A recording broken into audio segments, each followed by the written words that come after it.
One of the busiest meat processing plants in Canada going idle for who knows how long.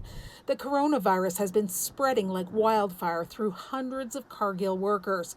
They'd been complaining about unsafe working conditions. One worker has died.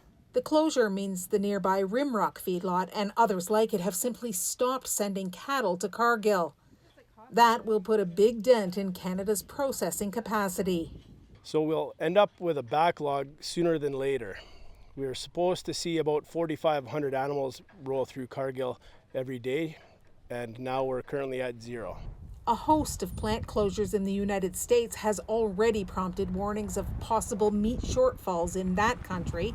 The good news is Canada produces more beef than it uses. So today, the Prime Minister offered this Canada First assurance. But right now, the priority will be on domestic supply. So we are not at this point anticipating shortages of beef, but prices might go up.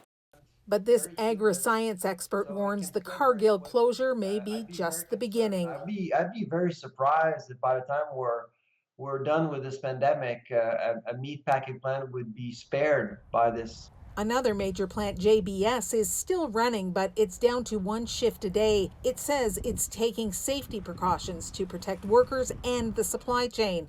But a federal government official tells CBC News the JBS plant is on a similar track as Cargill. Its 80 positive cases are expected to rise. If it were to close in addition to Cargill, that would eliminate about 70% of Canada's beef processing capacity.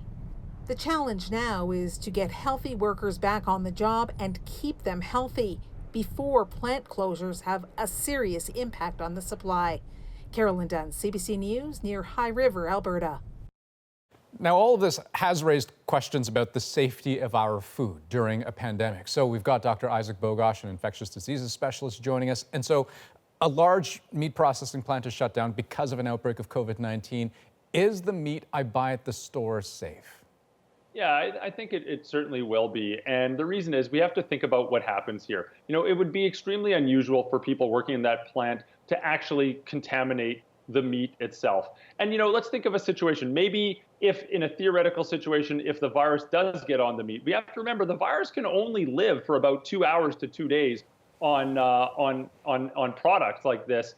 And, by the time it makes it to the store, there's not going to be any viable virus on this, even if there was some on there as well. So I think the risk for this would be extraordinarily low. Okay. Dr. Bogosh, thanks for that. And we'll chat with you a bit later in the program as we take viewer questions on COVID-19. Thanks. Thank you.